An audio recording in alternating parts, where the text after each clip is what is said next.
Ladies and gentlemen, you are in for a treat.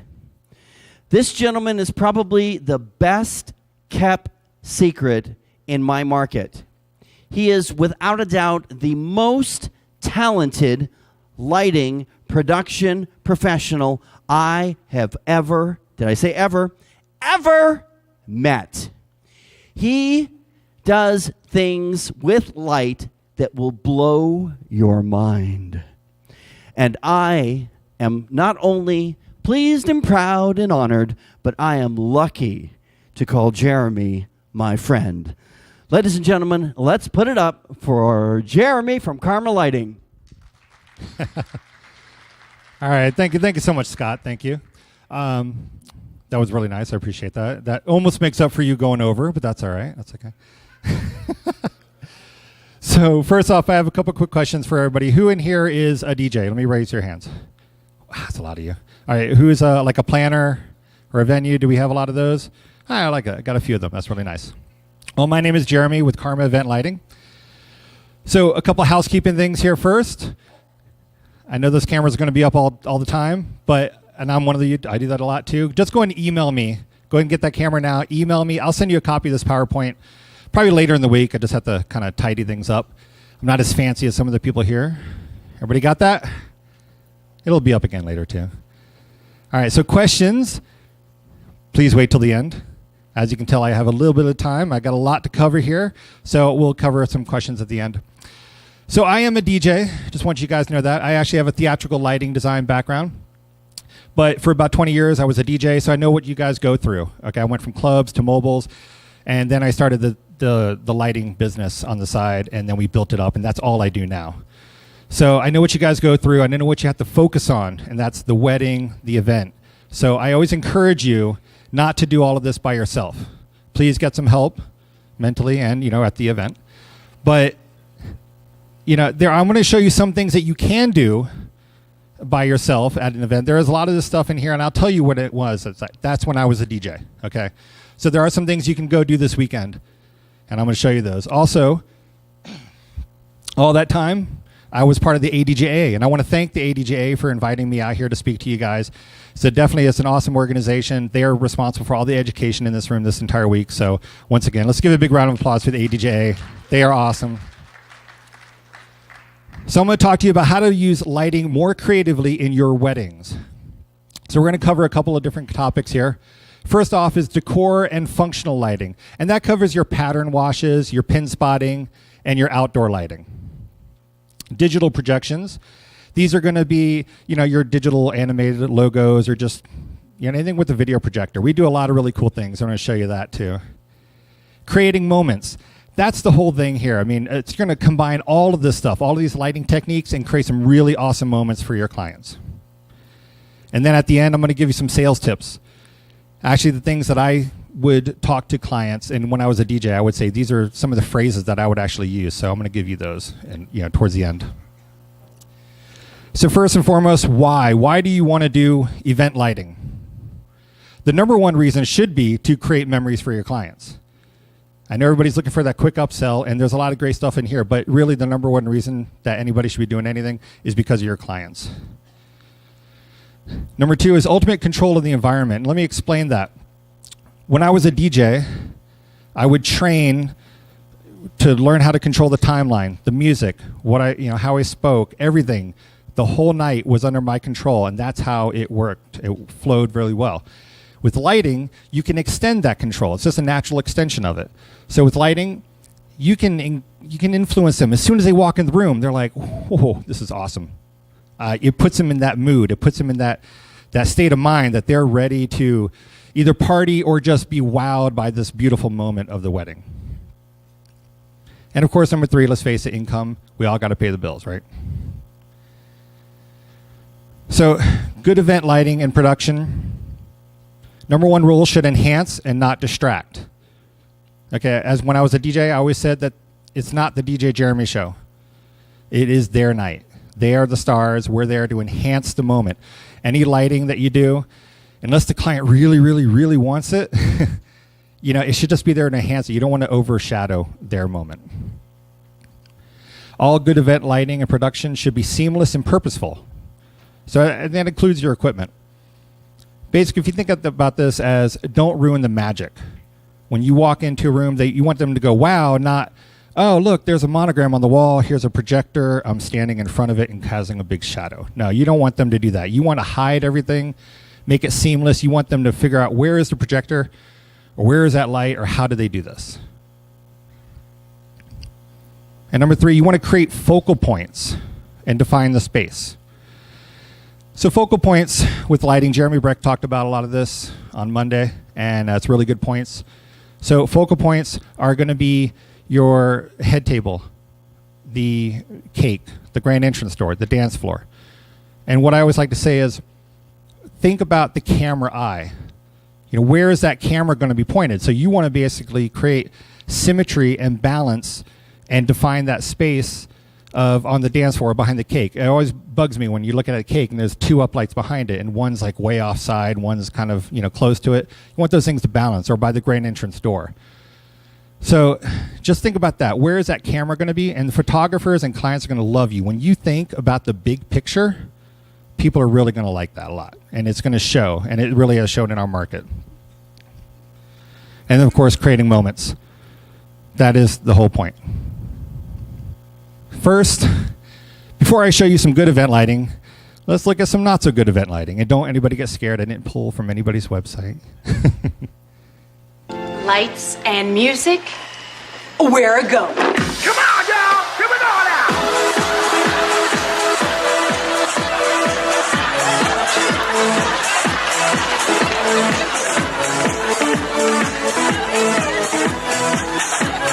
Ladies and gentlemen, here comes your bride, Cheyenne Montgomery. Rico, cue the freaking bride! All right, kill the music! Cut the lights! I love that. And I wouldn't be lying that if I didn't say I didn't actually like a lot of that production, but I just haven't really found the right client for it. That's the ultimate thing right there. And it goes back to lighting should enhance, not distract. All right. So let's talk about pattern washes. These are your gobos and projections, your breakout patterns, breakup patterns, whatever you call them. We call them pattern washes. It's just a prettier name in my book. So, and I don't like breakup patterns. It's for a wedding. Come on now. All right. So these are all of the elements that you can do with pattern washes. And here are the photos. So these are the gobos that you're looking at, all the pretty filigree patterns. And as a decor element, basically you see the entirety of the gobo. You see all the circle, the full circle of the gobo. So that's what we call them as decor elements. So they can be used like that. They can be created as a decor focal wall backdrop. Now, like when I say is, I like to say, who needs pipe and drape when you can do this with the wall, right? Also, too, when you have that goes back to your focal point, the head table wall. It's a big empty wall. Let's make it a really beautiful focal point. And those are the only 2 patterns that we did in that room. I probably wouldn't have done a whole lot more around the room because that's a big enough focal point, and you don't want to overdo it. Another one, you can do themed as well with gobos. And these are all stock images that you can get.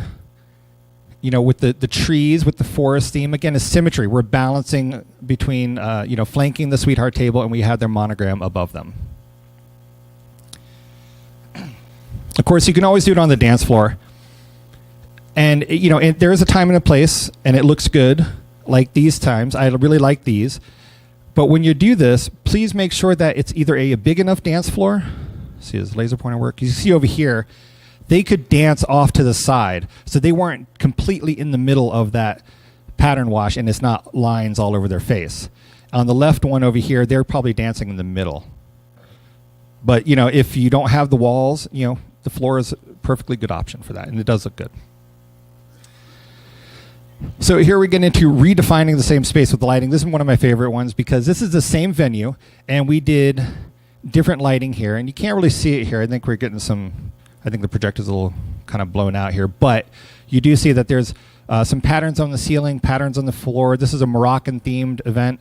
It was kind of more whimsical and fun. And then over here, on the right, we have a elegant and beautiful wedding ceremony or wedding reception. And then we use some kind of breakup, like an effect glass in there to kind of give it that more abstract texture. You can create full room environments. I mean, this is what you're really there to do. You're transforming the entire room with lighting. And this bride wanted a full forest feel for her wedding. And we used 10 source 4s all the way around the whole room. Not an inch of the wall was not covered by a light. And, yes, it's a small ceiling. Some people in the perimeter are going to get a little bit of light in their eyes. And I told the bride that. You have to be honest with people about that because you don't want grandma complaining later on. But I told her that some people are going to get a little blinded towards the edge of the perimeter of the room. And she said, I don't care. I want it to look good. I'm like, all right. That's perfect.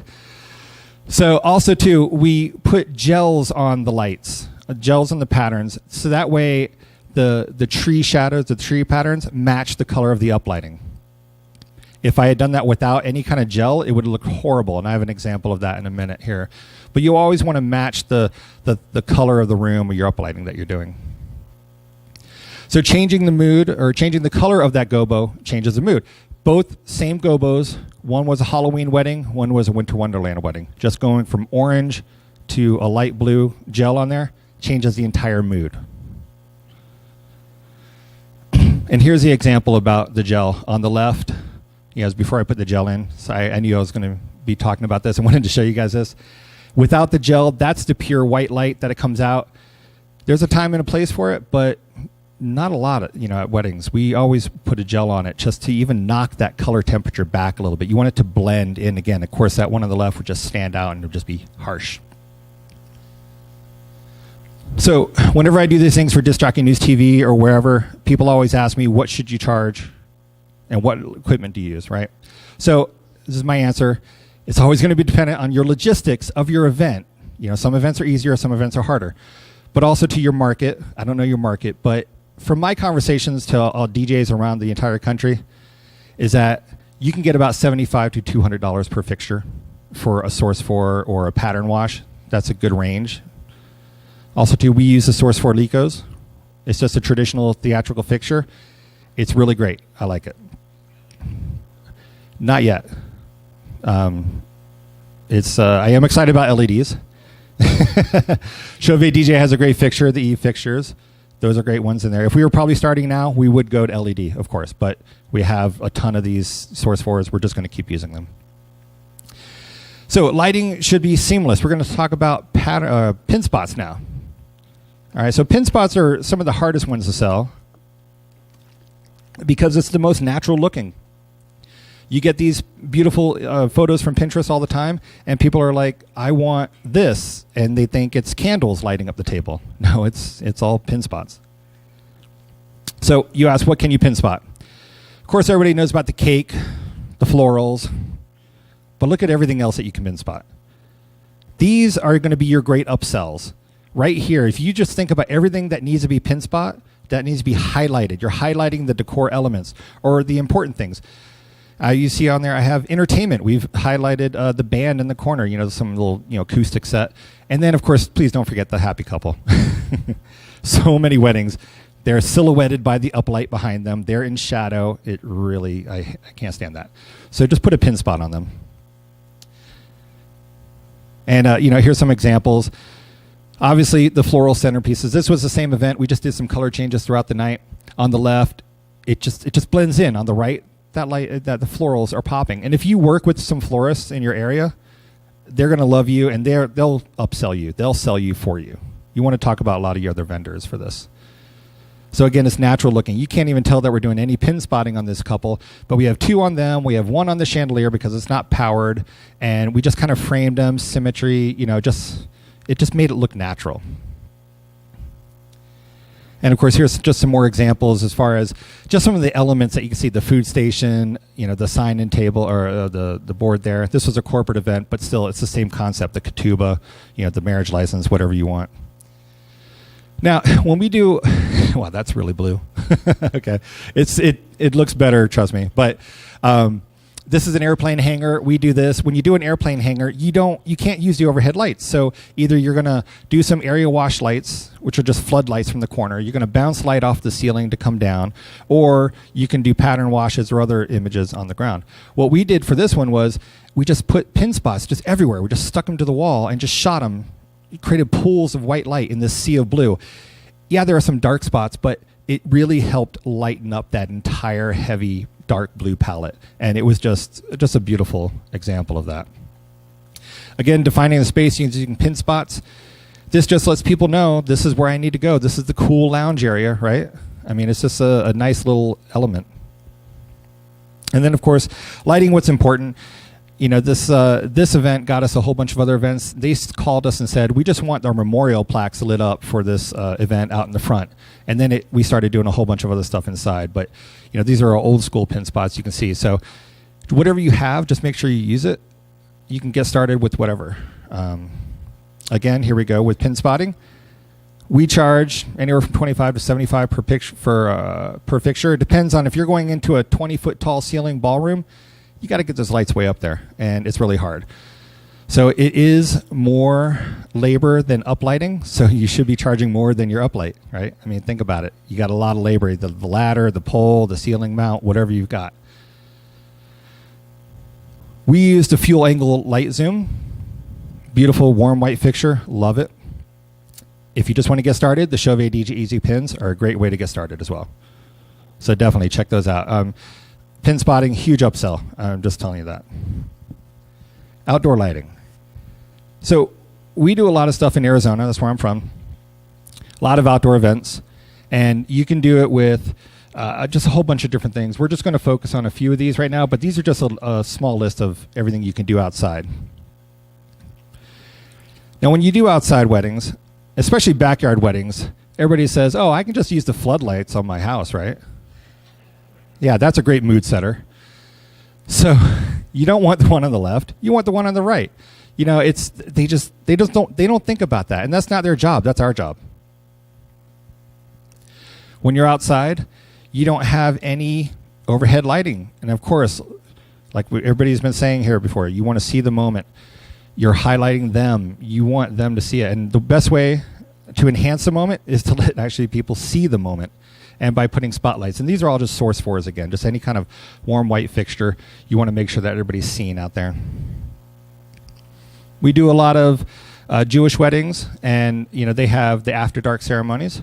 These are a really big upsell for us because not only are you going to put uplights on the chuppah, but you also want to uplight the trees around it. You want to uplight trees behind it, give some depth for the photos. Because just a big black background behind them doesn't do them any good. You want to see something that's behind them. Also, too, some front light as they're coming up and down the aisle. And this is where the fuel angle lights, I love them because we have 4 of them inside the chuppah on the top right where we just magnetically attach them to all 4 corners. So there's lighting inside the chuppah. So that way, when they're standing in there, it's not just everybody's in shadow. There's 4-point lighting in there. So that's been a really big one for us, and that's just ask people. Say, yeah, when is the ceremony? If you're not part of it, and just provide lighting for it. Using your battery uplights as area wash lights. Again, we do a lot of stuff out in the desert. Taking those same battery lights that you have on the ground, putting them up on a tripod, jacking them up, and just doing area wash lights. Batteries for outdoor events, you're going to be a rock star because there's no power out there. So this is just a simple way, very functional. It's not pretty, it's not sexy, but functional. And functional, you can probably get a lot of money on that as well. And again, here we go with the trip hazards.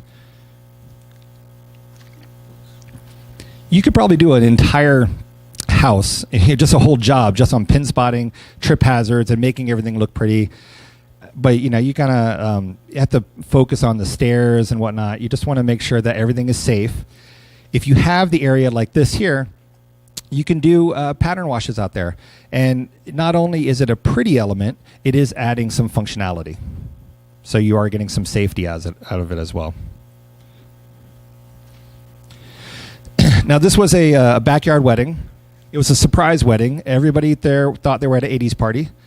So what we did was, at the time the ceremony started, we had these two lights on, these two pattern washes, and they were pointed one towards the house and one towards the altar there.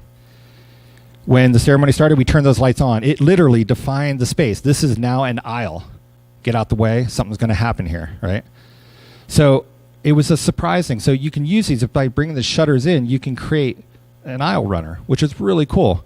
And then later on, what we did is after the ceremony, we just opened up the shutters, and now it just became a pattern wash in the backyard.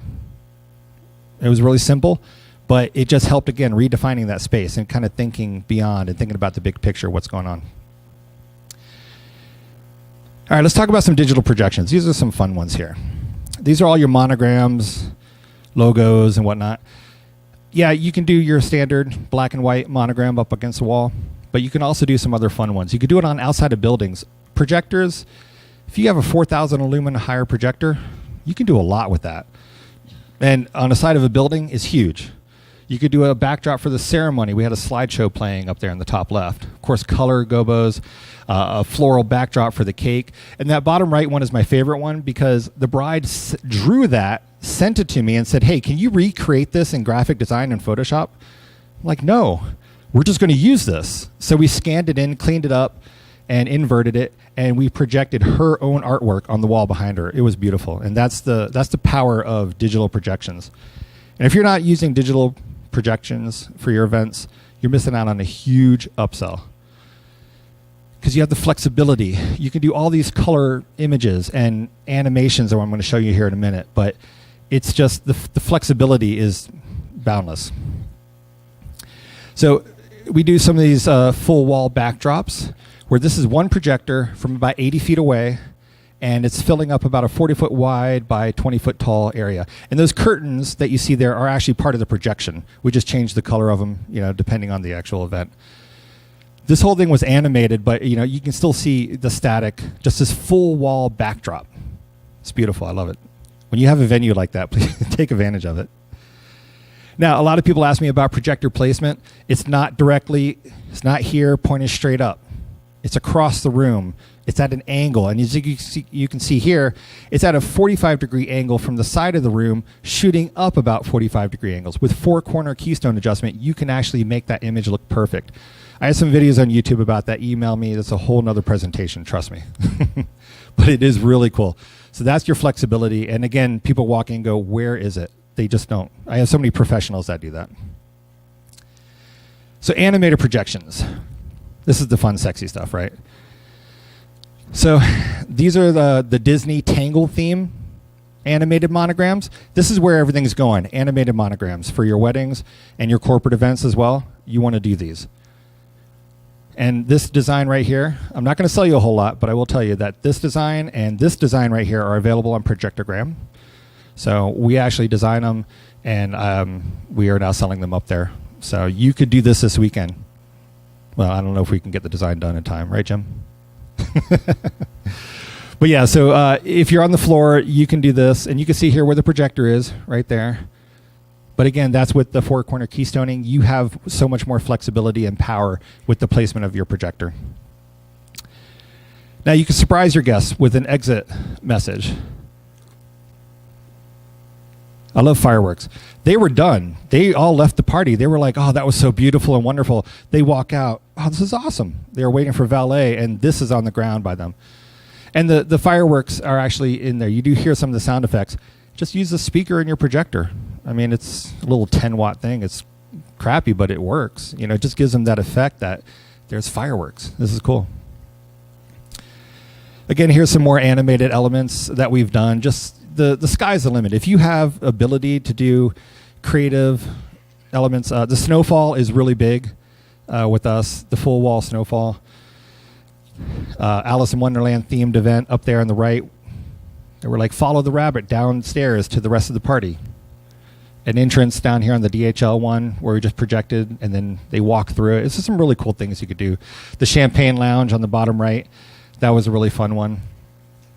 We just finished a fire and ice theme at that same one. So if you check out my YouTube or Facebook or anywhere, you'll see that. It's a fire and ice on that. It's really cool.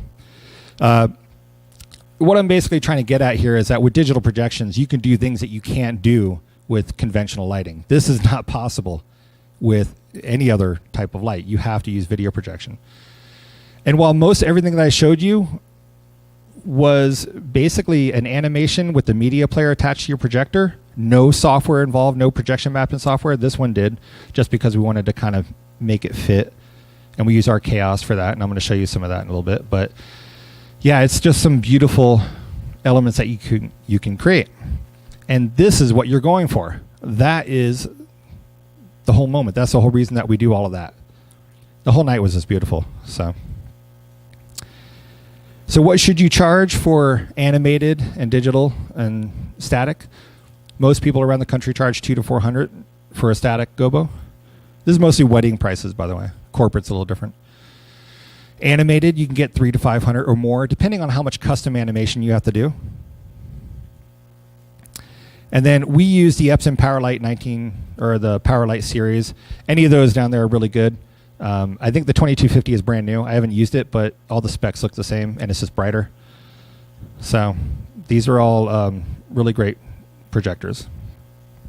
I always say if you're going to go for the 80 or 85 or higher, because they're full HD, and you'll get a lot better images on the wall. But a lot of the stuff you saw there was actually the 1940, which is only a 720 projector, but it still works. So real quick, here are some digital gobo resources for you. Of course, we have Projectogram up top. The difference between Projectogram and the other ones is that we do all the work for you. You don't have to know anything. You tell us the names and the dates and pick the design, and we do it for you and send it to you, static and animated. If you are a little more, if you know any of the graphic design programs yourselves, Illuminate monograms and Living Motion monograms, they will sell you the After Effects and Photoshop files.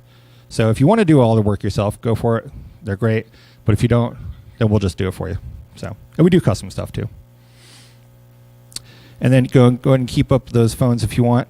Jim has been very generous. Jim and Laura, give a discount code on your next order. Still good, Jim? Okay. Wanted to make sure. Hopefully I got it right. If not, change it. So they'll give you 25% on your next order. All right. So if you missed that, it's Wedding MBA 17. Really easy, right? Let's talk about some really cool, putting it all together. Let's create some grand entrances and reveals.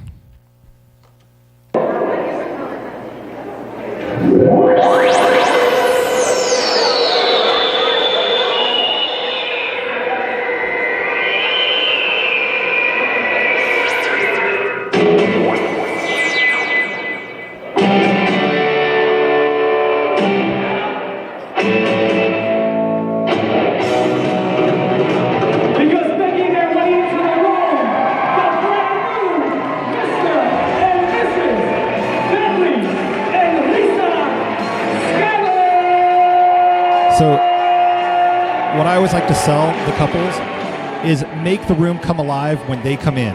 When everybody walked in, all the guests, there was a bare, empty ballroom, air walls. It's hideous, right? So you turn on all those lights when the couple walk in. You're bringing the room to life for them. And that's creating a moment for them that they're going to remember. Make it part of the grand entrance. This was a fun one. This was a reveal that I did. This is me DJing. All we did was they walked in. They were part of the reveal of the monogram. The monogram wasn't on before. And all I did was just do a blackout on the projector. And then you just release the blackout or the AV mute.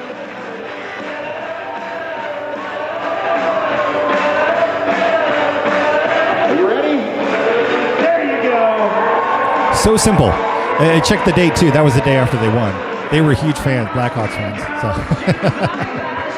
But it was just very simple. All I did was just hit the mute button on my projector. And that's it. And it became an interactive reveal. Not all moments have to be public and grandiose.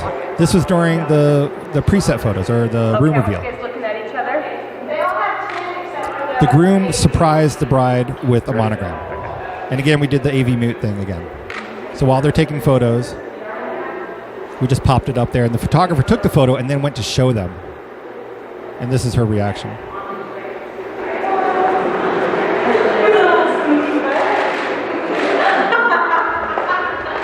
She called him a stinky butt. To me, that was one of the most awesome moments because it was private. And then it stayed up the entire night. But talk about a really cool thing you can do for your clients, right? Now, let's just talk about, I know this is kind of weird, it's in the digital projections, but this is uplighting. I just wanted to show you something that you could do with your uplights really soon. And this is what Scott was talking about, connecting the uplights to the event.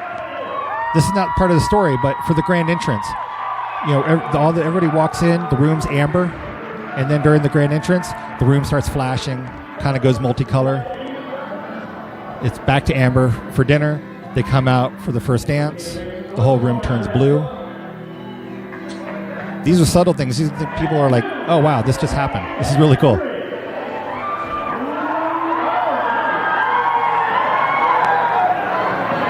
And then, of course, just having fun when you're dancing.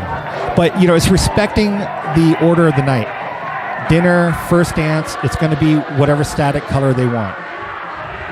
It's going to be amber or blue or whatever. But then this only happens later. You always have to let your clients know, I'm not going to do this during your first dance.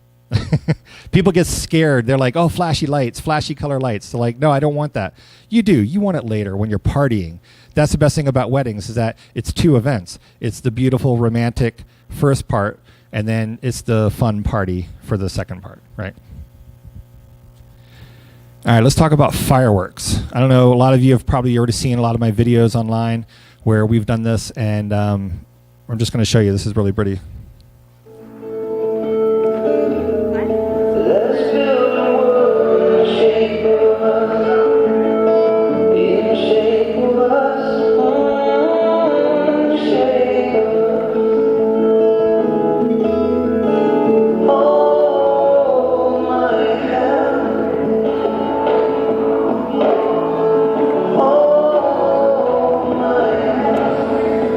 So what we did here, this is when I was just a DJ, I ran this video through virtual DJ just like I would a music video. And halfway through the song, it was already pre-programmed, it was just going to start. But we turned all the room lights down. We had a little bit, they're not really that blown out. Like I said, this is the connection here. But we had some spotlights on them because when you turn off all the room lights and you see the fireworks going, you still want to see them, right? The which one? I just had a couple uplights on the ground. I would actually now probably put a warmer light on them, but yeah. So when I did that, I let them have their whole, probably about 2 minutes of their first dance was just normal. Because you have to respect the moment. You have to respect the first dance. You want them to get all the normal photos, the beautiful photos. And then halfway through, or kind of towards the end, is when we started the fireworks. So it was really a beautiful moment. It just some really fun. Those fireworks, by the way, are available on Projectogram as well. So we did make those available. And here's another example where you can use them for a last dance or any time throughout the night, really. But, from the first dance to the last dance, the fireworks are always a winner. And you have the sound effects. You just kind of plug it in, just kind of let it ride a little bit over that dance so you hear the pops and the cracks and all that. So it's really fun. But it's, again, just one projector doing that. It's just a really fun effect. No. So anyways, that's just a lot of fireworks. When you're doing fireworks or any kind of full wall projection, you want to make sure that your projector is really high because you're going to be shooting over their heads. If you want to make it look like it's coming from the ground up, you have to get it up really high to kind of shoot over their heads. With fireworks and some other snowfall, you might get a little people as they get closer to the wall, get some on their face, but it's kind of broken up. It's not a solid projection, so you don't have to worry about it as much. That's another example of when we did fireworks. So we had the spotlight up there, and that was just kind of a warm white light on them. Just a little baby Lico. As comparison, when you're doing a normal digital gobo, you can have your projector a lot lower because you're usually projecting up.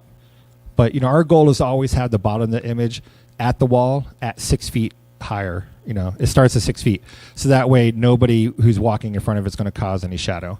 If you have small room venues, that's a bigger challenge. But, just try to go by this rule. Let's talk about some cake mapping. This is projecting video onto a cake. All right, so what do you need to do this? Well, you need a projector. You need some projection mapping software. We use our Chaos Brand VJ. There is a free one out there called VPT7, which stands for Video Projection Tool. And a friend of mine does a lot of amazing stuff with that. So it is possible to do some good stuff with that as well. But I just love our Chaos because they just make it really easy for you. You need something to rig it because you could put the projector right here and the cake here, and that's the easiest way to do it. And if you want to just do it, go for it. Just get started on it. But really, we like to hide the projector. We want them to think about where is this coming from. And I'm going to show you a picture of that in a minute. You are going to need a babysitter tech for this because the babysitter is there to, just kind of watch this. People are going to want to touch this cake. They're going to be like, ooh, pretty. And they're going to go up there and touch it. And as soon as they do that, it's going to move it and kind of get it out of focus and out of sync. So you need somebody there to either slap their hand and keep them away or, refocus things or kind of realign things. And then, of course, you need a cake. When I say you need a cake, is you could do this on a real cake, and it's really cool when you do that. But when you do it on a fake cake, and we had this really nice faux cake built, it has 6-inch tiers. It's really big. It's a perfect projection surface to put this visuals on. Also, too, every time what you're going to get. When you do it on a real cake, most real cakes don't arrive to the venue until about an hour, if you're lucky, before doors open. Doesn't give you a lot of time to projection map that cake. So that's why we always push the faux cake, and then they can just have a sheet cake for service later on. But we have done the real cake, and the real cake is awesome. If you have the time or if you have if you can make it work, it's really cool. And then they just eat off of this. But I always like to say that if they do a real cake, when they eat the cake, the whole effect's gone. So we charge a lot for it. And if you want this there all night, then I say use the faux cake. But, this is a round cake. I don't recommend doing round cakes. That's why I had a square cake built. The round cake is really a pain in the butt. But it can be done, and it's really cool. So here is our setup that we do for projection mapping on the cake. We have a truss totem in the back, and then a pole that comes out that cantilevers the projector over. So again, you're just getting it really high above their heads and shooting down on the cake. People, they walk up and they really, the questions that they ask are really funny. They're like, oh, is it coming from inside the cake? They think it's a TV cake. I'm like, really? I don't know, whatever. But no, that's the beauty. I take that as a big compliment because they don't realize the projector's right up above their heads. In a perfect world, anything that we do with lighting in a theater, all lights are on the ceiling pointed at the stage. We can't do that in most venues, so we have to fake it. And that's where we do a lot of ground supported. And also, too, it saves you a lot of rigging charges inside of hotels. You don't want to get involved in their rigging. So these are some of the ways we've done it. You can hide it by putting a drape behind it as well. And that just kind of hides the whole truss, whatever way you want to do it. This was a wedding show that we did. Again, this kind of shows you some of the setups that we've done on that. So, and we had a special table built for that to just kind of stick out of the truss. Again, it's very streamlined, and it just we always like Disney. I know there's another guy who talks a lot about Disney. That's our influence as well. You want to the whole Disney effect, right? You want to be wowed by it. All right, so let's get on to some selling tips here and phrases to help your couples. All right. So photos and videos are key for you to selling lighting. Emotion sells. I know you guys have heard that so much, and there's a reason why, right? Because it is very important. This photo, you can't see the date. I think it's like 2013, something like that. It's still one of the biggest, it's still on our flyer. It's the best one that we can sell. That photo is awesome. That's one of the emotions you can, that's what you're going for right there. Photographers love, and I have to specify this, good wedding lighting. There's a lot of bad wedding lighting out there. When you do good wedding lighting, they will love you forever. It gives depth and dimension to your photos. And this is the perfect photo because if you look at this photo here, all the people dancing, I love the composition of it. They're having a great time. It's an awesome photo. But if our uplighting and monogram was not in the back there, it would be all black beyond them. There'd be no depth and dimension to the photo and wouldn't showcase the event at all. So the monogram, the biggest debate, the monogram on the wall versus the floor. It's all over Pinterest. They're always on the floor. And like I said, if you don't have a wall, sure, do it on the floor. But when people start dancing, it's gone. It disappears. Or if they're in there for their first dance, there's a line across them. So I always try to push for the wall when possible. And of course, it'll be in every photo. And I always love getting these photos of people taking photos of our stuff. It's really fun. And here's a perfect example of the photographers will frame the photos because of that monogram. They could have taken all these photos here. They could have posed these people in any way or taken it from any angle, but they chose to do it because that monogram is in the background. And that's the simplest thing. This is just a very simple backyard wedding. It doesn't have to be super fancy. But again, it's a good photographer. We love them. And pin spotting. Here's how you can sell some of your pin spotting. Without pin spotting, those beautiful centerpieces that they spent so much money on will just be completely black when the room turns down, right? I mean, that's how you sell it. You're using other elements of the wedding or the event to help you sell your services. So that's the beauty of us. We can actually help everybody out with the lighting. It's really nice. But you kind of, once you talk to your couples or whatever, you kind of figure out where their keys are. They're like, florals are important to them. Oh, well, let's make sure they can be seen. If they're manzanita branches, don't bother. It's just going to shoot right through and blind the people on the table. So you want to make sure it's a thicker floral or even, something that'll actually catch the light. Lighting is the most affordable decor bang for your buck. I mean, look at this. With just one pattern, we covered an entire wall. I mean, this just goes back to that whole, backdrop, instead of having pipe and drape. I mean, with one light, you have a 40, 50 foot wide decor element on your wall. It's beautiful. So lighting can make a beautiful venue shine or transform a not so beautiful one. And this is the airplane hanger that we do. It's a nice airplane hanger, but still with lighting, I mean, it just transforms anything. It's really nice. And that's the line that we use right there. Depending on where they are, we've had people book really low, I don't know, what do you call it, like low scale reception halls. And they probably spent more on us than they did on a lot of their other elements. And we transformed that whole space. And we took basically an empty room and just transformed it. So why should they spend all that money on a big, beautiful venue? Sorry for my venues are out here. But we will make your beautiful venue shine even more. So that's always good. And finally, we make you feel like a celebrity. That right there is the ultimate thing. And this right here kind of showcases another little tip. I had a question last night come across Facebook, says, I'm having trouble selling my big moving head packages. And, he wanted some tips on that. I didn't cover that, but this kind of goes into this. Yeah, you're using your moving head packages and all that truss for your dancing. That's the way we see it. It's a party starter. But it's also used for spotlighting, grand entrances, first dances, speeches, a follow spot. You can follow them all the way through there. You can follow spot them on the dance floor. If you use those kind of sales techniques, then they'll think about it differently, like, oh, okay, I do want those lights. Or even if you just sell it on that and then you use it as dance lights, it's just a bonus to them. But there's just little things to kind of think about differently.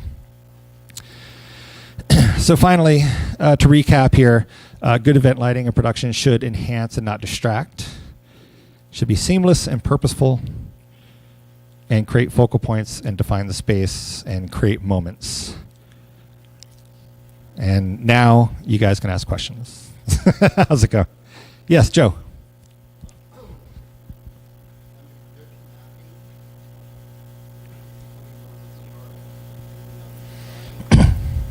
For charging for projection mapping, it's across the wall. I mean, it just really depends on how much work's going in it, how much custom they want.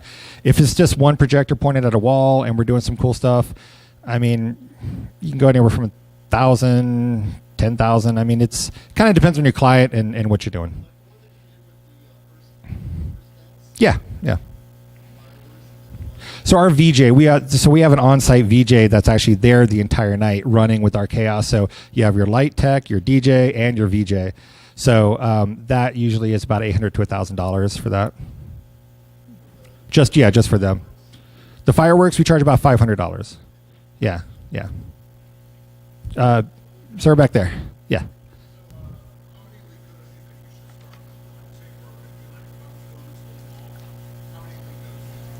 For pattern washes, if you're shooting from here, you could probably do this in about 3 or 4. It depends on, you can get different size lenses. It depends on the fixture you get. If you get a zoom lens, then you can actually cover more wall from a shorter distance. But, it depends on what fixture you get. Yeah. Let's talk about that later because I don't really know. Find me because I have to kind of know more about your market and, what kind of size venues you do. But we own about 12. And the source boards you can buy used. They've been around for years. So that's kind of a good thing. Yeah, they're very inexpensive rent. Find rental houses in your market. I mean, that's a big thing. Hat back there.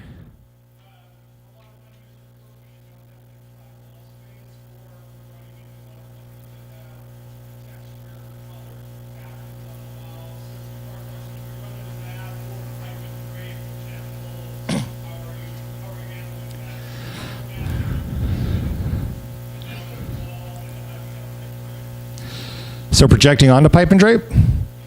Was it color matching or just using it as a surface? Because you can project on anything. We've projected onto drape as well. If you can flatten it out a little bit, you won't get as many curves in there and you'll get more of your design. It depends on if you're doing a monogram and you need to be able to read something, then that's a good idea for that. But obviously putting an uplight or a color on one wall is going to look different on another wall. We might have a different color combination for this wall and that one because air walls suck. Uplight. No, they do. They're great surfaces. Yeah.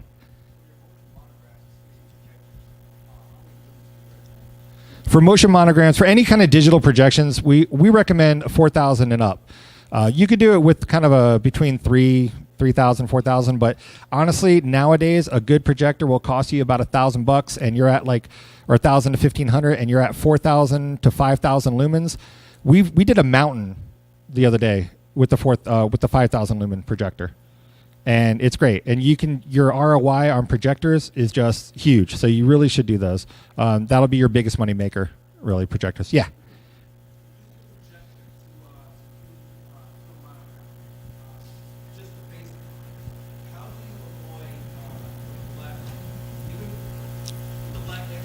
The black box, the gray box.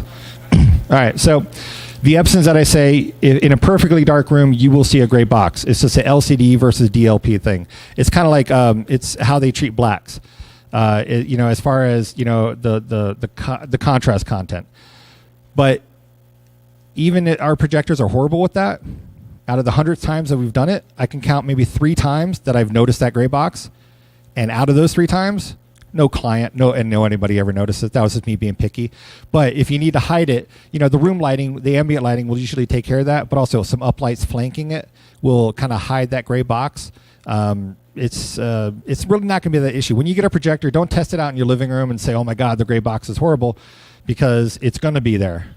But when in a venue, when you're shooting from 100 feet away, that gray box is so huge, nobody can see it, and it just blends in. So.